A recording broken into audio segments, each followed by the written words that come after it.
Up. What number am I on? Upstairs at Froelich, show 419, reel 1. Part 2 is not my favorite one. I would rather watch, I say it, I'd rather watch Freddy's Dead over Part 2. I honestly I don't know about that. I wouldn't go that far, my friend. Well, because I would not go that far. Part 2 is nothing but a ripoff of The fucking Exorcist. Well, it is, okay, the idea is, I think they were trying to do something different rather than hunting a guy in your dreams and killing you. They did combine it with, because they have, you see, what's the kid's name? Jesse. No, but who's the actor? Oh, Mark Patton, sorry. Mark Patton. Right, so Mark Patton's character there. Okay, we talked about this in Extreme Cinema. I'm going to have to go over the same ground again because this is something I never picked up on, even though I saw the movie a million times. And I saw it in the theater, actually. I told you it's part of a triple play or double play or something like that. And the thing is, Jack Sholder, I know the kind of director he is. Jack Sholder is not the kind of guy who tries to leave things open for interpretation. He's a real meat and potatoes kind of guy. Just make the fucking movie, and leave me alone. Right. And that's the problem. That's exactly what Nightmare on Elm Street 2 is it's make the fucking movie. It should be, okay. But then it's for some reason in recent years it has become basically kind of I don't know what's the word, like it's like a metaphor for homosexuality. Exactly. I was going to say it's an LGBTQ movie. They call it that. Obviously. And the thing is, we're watching the movie. I watched it with my wife and Regan is like seeing all the homosexual subtext because that's what she's programmed to do now. Well, there's really not any subtext to it because you find out the coach is gay. There's a weird bondage thing going on with the coach, and also he's gay because he's in a fucking gay bar, and Jesse goes to a fucking gay bar. Yeah, but it's so weird though because in 1985 you didn't do shit like that. You did it to make fun of it. Remember the Blue Oyster Bar in Police Academy? You made fun of that kind of stuff back then. I mean, dude, this movie, to me, it's like, yeah, I watched it when I was a kid, and yeah, I didn't pick up on the gay subtext. I mean, you don't pick up on that. No, you don't. I was how old was I? I saw it in 86, I think, because I think it was a second run thing. So I was like, what, 12? 13? 13, probably. I was 13 years old? Maybe, I mean, like... Maybe 14, actually. You said 86, maybe 13 going on 14. But yeah. But I didn't see it, of course, until VHS. But the thing is, the movie is so out of place when you compare it to 1 and then 3, 4, 5, 6. Well, they do 3, 4, 5, and 6. It's just they do allude to the adventures of the first movie, obviously, with the bars on the window and the fact I think that Clue got a really good deal buying it because of everything that happened. Right, but I don't like the fact that it's 5 years removed from the first movie. And it shouldn't be. It shouldn't be.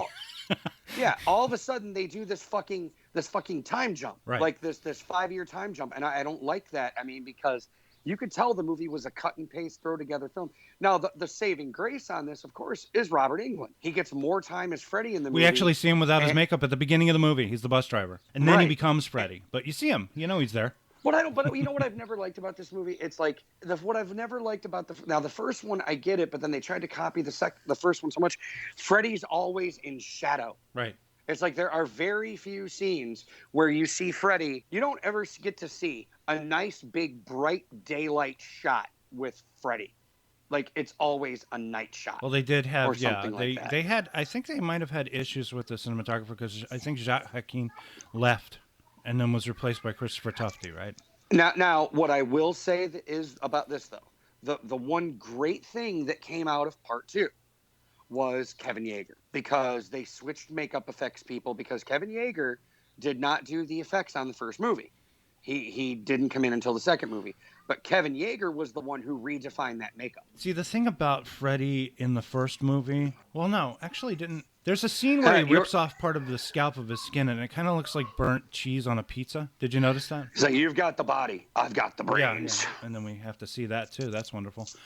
There's some really great visual stuff going on in this movie as well, and that's why I keep going on about this. The Nightmare on Elm Street movies are like these kind of like there are these stunning visual scenes in these what could be just slasher films, right? Right. This is something you don't really see. This is why I was really puzzled by the comparisons to Friday the 13th, because when you look at the Friday the 13th movies, it's just basically, POV handheld shots, breathing, going through woods and killing teenagers is not terribly inspiring. The first movie was pretty good. I like the second one. Third movie gets a little silly with the 3D. Final chapter is probably my favorite just because of Chris McGover dancing and then being killed simultaneously. Well, that one had a great. Oh, and Corey Feldman and all that stuff. Yeah. Yeah. Who directed? The fourth one is still, wait a minute. Who directed that? Steve Miner? Joe Zito. Oh, Joe Zito did the fourth one. But that also represents a trilogy. We were talking about the trilogies, right? You were saying 3, 4, and 5 is a trilogy, right? Like Star Trek 3, 4, 2, 3, and 4. And then you have Friday 13th, 4, 5, and 6. That represents a trilogy, the Tommy trilogy, if you will. The Tommy trilogy, 4, 5, and 6. It follows exactly. one character, kind of like how these movies. But then technically 2, 3, and 4 do compromise the trilogy because, after 2, 3 takes place like X amount of time after 2, and then 4 takes place right after 3. Right. The only movie, like 5, the only movie with like a substantial time jump in the Tommy Jarvis trilogy, I guess you could call it. Tommy Jarvis and changing actors constantly. Corey Feldman to the next one. There are time jumps on those movies. Like when we see Tommy Jarvis in the 4th one, he's a little kid, but then all of a sudden we get to the 5th one, he's a fucking adult in the loony bin. Right. And then and then in the 6th one, he's still in the loony bin, but he's just off doing some crazy shit. Well, he breaks out and he gets his friend, and you hear him go, die. Yeah, couldn't leave well enough alone. Jason came back because you couldn't leave well enough alone. Yeah, actually, he is kind of responsible for that, isn't he? Because the lightning strikes the thing and makes Jason come alive again. Then he becomes supernatural. That's when Jason starts going off the rails. I mean, that's when they started going into Freddy territory because, Freddy is supernatural. But now all of a sudden, Jason needs to play catch-up. So we make him supernatural. Now he can't be killed and yada, yada, yada. What was that? There was the final Friday where they finally just fucking blow him up into separate pieces. That fucking train wreck of a movie. But with this movie, it's just Jesse Walsh. Okay.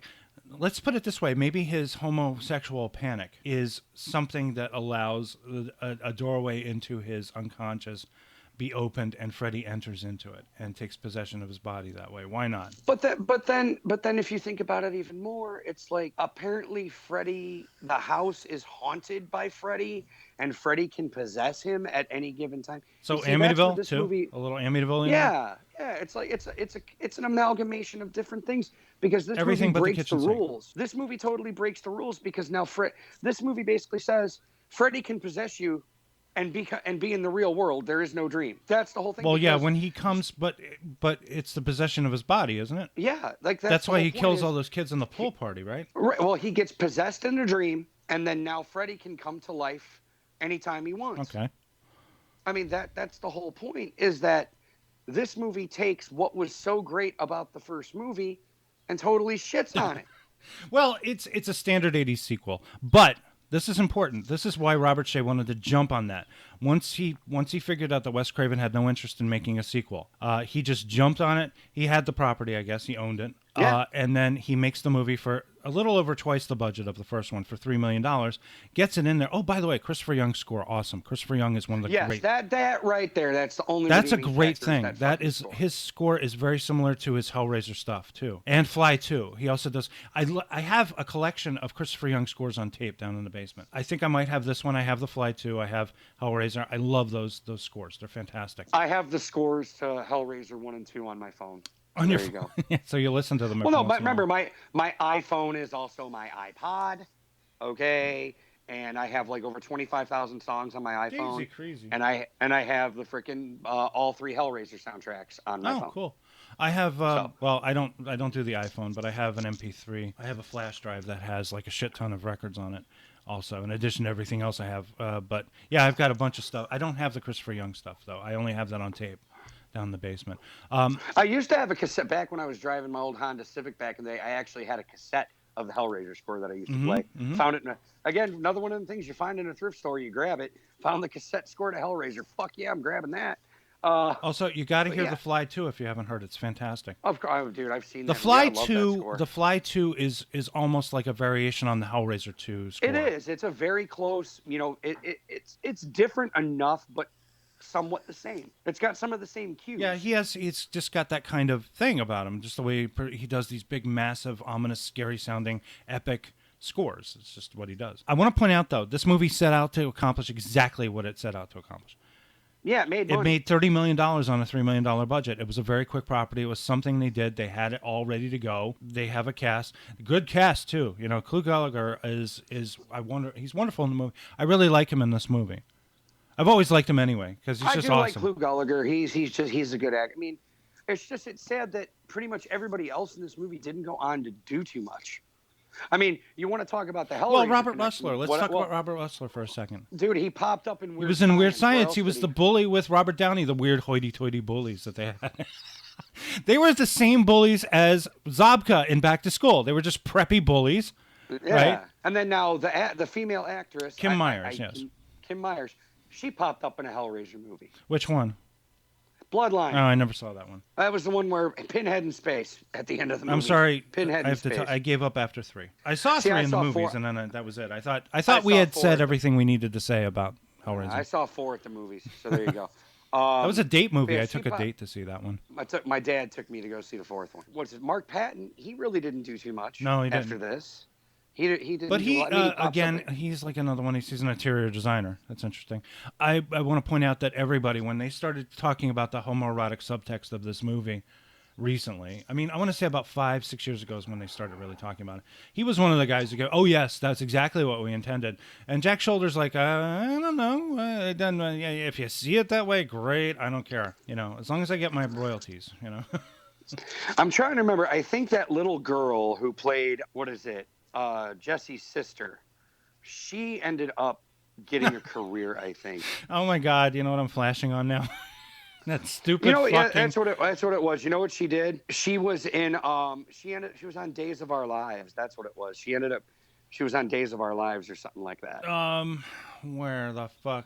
Oh, and you know what? That's what it was. Okay, because I remember watching a Joe Blow video. She only has one other credit to her name, and it was Children of the Corn 2.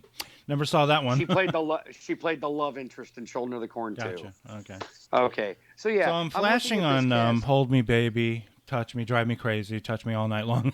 That's a good song. It's an '80s song, and we were watching this in actually, I don't remember the theater them reacting quite the way we reacted watching it again recently, but it was like he's doing this thing, and it's like it's a little cringy. It's a little cringy. Now the person who went on to have the best career out of this movie Hope Lang is fucking Marshall Bell. Okay. Marshall I Bell. thought you were gonna say Hope Lang. Hope Lang was in a bunch of stuff though. She was Marshall Bell, the coach, man. He popped up in everything. Right. He popped up in so many movies, so many memorable bits. Well, just looking at this, I can see he was in Stand By Me, Twins, Total Recall, Starship Troopers. Apparently, I guess he was a favorite of Schwarzenegger and Verhoeven's. Well, because you remember, he was Quado, Total Recall. He was Quado. Right. The with the creature in his belly. Yeah, with the creature in his belly. What was the other one you just said? Starship Troopers. He played. It's like, oh God, we're all gonna die. And then Stand By Me, he plays Gordy's dad. That's right. Gordy. So Marshall Bell had a very good career after this movie. Like, he popped up in fucking. He was in everything. Oh my God, a bunch of movies I've seen. He was in Cherry 2000, the Michelle Griffin movie. Yeah, so it's like the older guys. Johnny Be Good, one of Anthony McCall's last real roles. So it's funny, Clu Gallagher and Marshall Bell, they still went on to do some work after this, but like. But he was also in Johnny Be Good, Tucker the Man in His Dream, Twins, Dick Tracy, Air America, Oscar. He was an Oscar. We talked about that with Marissa Tomei. Yeah, he played. He was in Innocent Blood too. He shows up in that. Heaven and Earth. Yeah, very strange. Silence of the Hams. Something called something. Oh, and he was in Airheads. Yeah, he played the SWAT team leader in Airheads. I mean, this movie is just like, dude, I'm sorry, I can't watch this movie anymore. I've tried many times. There has to be. Okay, the big thing is, what it is that Kim Myers' character basically exorcises the demon out of him with love. You see, you spell it out like this. Love. You know what? The second you said that, the first thing that popped into my head was that Simpsons episode with the flaming bow. The secret ingredient is love. Who's been screwing with this thing?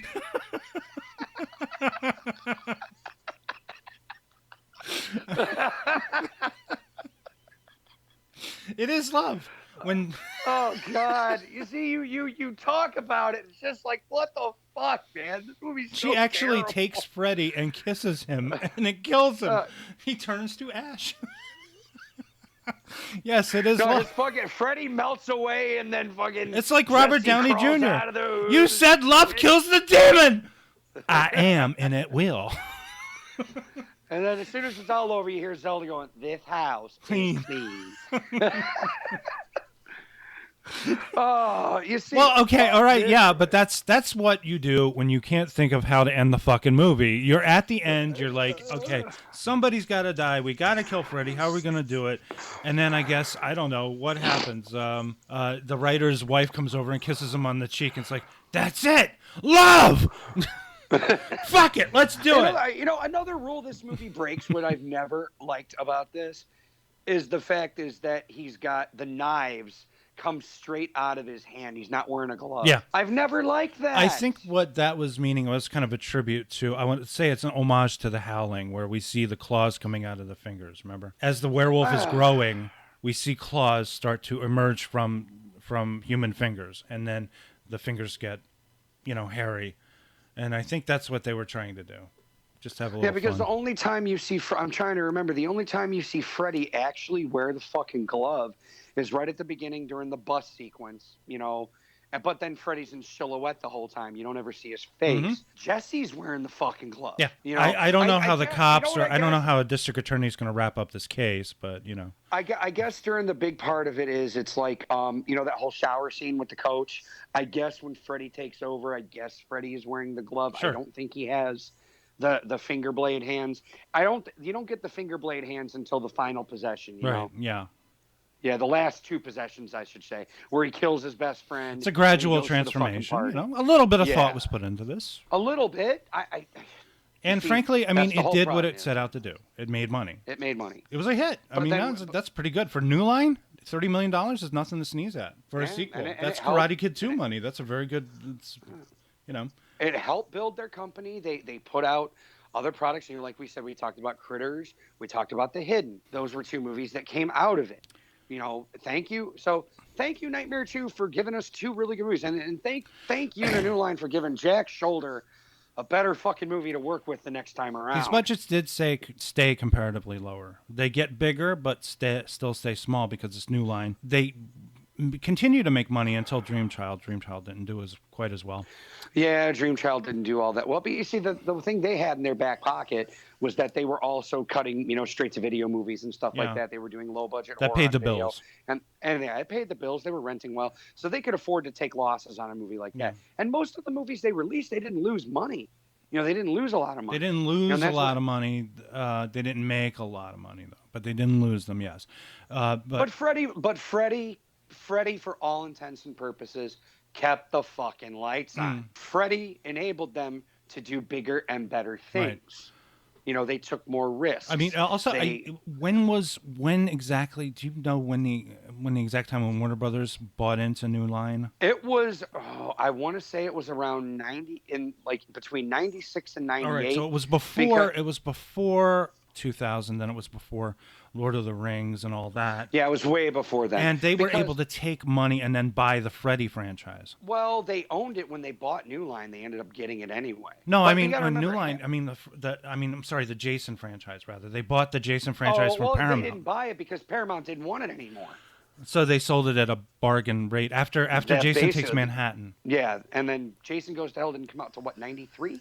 I think. Jason Goes to Hell was 93, 94, something like that. Yeah, and right around this time. So really, Jason didn't cost anything anyway. Yeah. Right. Okay. So because here's what I remember. Okay, after 93, so between 93 and 96, let's say, give or take. This is when Turner was partnering up with New Line. You saw the thing, New Line Cinema, a Turner company. That was around those times. Right. I believe the last project that was done by New Line before Turner got involved, so to speak, was The Mask. Right. And The Mask made big hit. A shit ton That was a big of money. hit, yeah. That was a big hit. Then Dumb and Dumber, of course, was another one that made a shitload of fucking money for them. Yeah, New Line got Jim Carrey was again, I think I've told you this before. The Mask was done, finished. before Ace Ventura was even starting filming. Like the Mask was the first movie made with Jim Carrey, and then and if not for Ace Ventura hitting like it did, The Mask wouldn't have done that well, I don't think. Right. Again, it was like striking while the iron was hot. New Line got damn lucky. Got very damn lucky. Okay, yeah, but it was acquired. Okay, according to this, it was acquired by Turner, and then Turner merged with Time Warner. Yep, and that's what happened. And apparently, New Line was in the Turner. The Time bag. Warner merger happened. It finalized in 2001. Right. All right. So let's wrap up Freddy's Revenge. Like we said, love kills the demon. I did enjoy it. Love conquers I enjoyed all. the movie. It's stupid. Possession movies are always stupid. Unless it's The Exorcist. But it was fun. It was a fun movie. It was fun. You know, you didn't feel like you wasted your time at least watching it. Unlike a lot of fucking Says movies. you. I don't watch that movie anymore. I enjoyed it. Really... If you take something from it that I don't necessarily take, it does not diminish anything, you know. I don't really see these things. Maybe some people do. Some people saw this movie as a cry for help. And I'm not talking about the movie itself. I'm talking about the character. Right. So it's interesting that people will look at something like this and see something different every time. And like I said, it still had that great visual appeal to it. Beautifully shot. Yeah, like I mean, I before. guess if you're going to say, yeah, it looks good, it's well shot, it's well made, it just has a terrible fucking story. It's a little okay, like Dream Child. Dream Child was stunning in its visual. Yeah, in the that's production my design problem with Dream Child. It's a well, dude. It's but it did not do very well, film. and it did not. No. For that reason, I think is that it's a well-made. It stopped film making with a sense. fucking... I mean, it's in the way that these movies do make sense.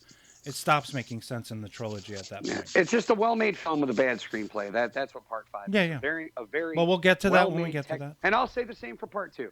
It's a well-made film for the budget it had, but with a very bad fucking screenplay. It was just a cash grab screenplay. Let's get it in theaters. Let's get it out a year ahead of time. Yeah. I mean, dude, New Line's no stranger to that. New Line did the Turtles movies. That was another thing that New Line did, was where it bankrolled them even more. We'll finish off on this. The Turtles movies, 1 and 2 specifically. You know that Part 2 came out a week before the 1-year anniversary of the first movie. So they rushed it in. The Secret of the They Ooze. rushed Part 2 into production. Now 1 and 2 were they actually 1, 2, and 3. They were collaborations between New Line and Golden Harvest. Okay, but that's beside the point. The point is, the first one did fucking huge business, right? And they turned around and fucking did that second one in literally less than a fucking year. Right. New Line worked like that. Now, the only difference being here is, I like Part 2 of the Turtles movies. Part 2 was a childhood classic. I still like it to this day. However, the first one's the better fucking movie. Yeah. And the less we say about the third one, the better. But yeah, Part 2's not bad. Yeah, what really sells yeah. those movies, though, is the integration of the visual effects with the puppetry. Because you knew that's what you had to do. I used to watch the Teenage Mutant Ninja Turtles, and I looked at a couple of comics. These are very chatty turtles, and you just can't have them walking around with unarticulated masks. So they had the Henson people came in. They managed to merge visual effects with puppetry, and they did it in a really good way. It's not quite animatronics. It's too real to be animatronic, but too fake to be real. You know. It's the heads are animatronic. Then you have the bodies, and you have them able to do all these things, and then they have the movement of the mouth. They made it look real. So that's what really sold those movies. You know. So New Line is not only the house that Freddy built, it's the house that the Turtles built too. I suppose. Yeah, definitely. Those movies made serious money. Yes, they did, and they were independent films. That's the best. Yeah. Part. They were completely independently owned and made, and now Warner Brothers owns it all. Right. Unfortunately, Warner Brothers said, well, not the Turtles anymore. Well, that's true. But if you look at Nightmare on Elm Street now, it says that it's a property of Warner Brothers, which it isn't. Sorry. Property in Just New because Line, you wrote a check doesn't mean you own it. I mean, in that way, you didn't create it. Yeah. You didn't build that. You didn't create As Obama once said, you didn't build that. That was Bob Shea, Rachel Talalay, and Wes Craven. They were the ones that created that thing. You know, they were the ones that own that. All right, so they'll always own it. We're hanging up tonight, but next time we'll be back. We'll be discussing the trilogy, which is the 2 great movies and 1 mediocre Dream Warriors, and I can't sing that high right now. Dream Master, all directed by incredible directors: Chuck Russell, Rennie Harlan, and Stephen Hopkins. All directed these movies, and this is where they cut their teeth on these movies. Actually, well, you know, Rennie Harlan, technically Charles Band gave him the first shot with Prison, but and then there was this, right? Yep. So, we'll be back. Until then, We will be back. Until then, we're coming for you. Bye-bye. Oh, like, share, and subscribe. Thank you. You said it, not me. Good night, kids.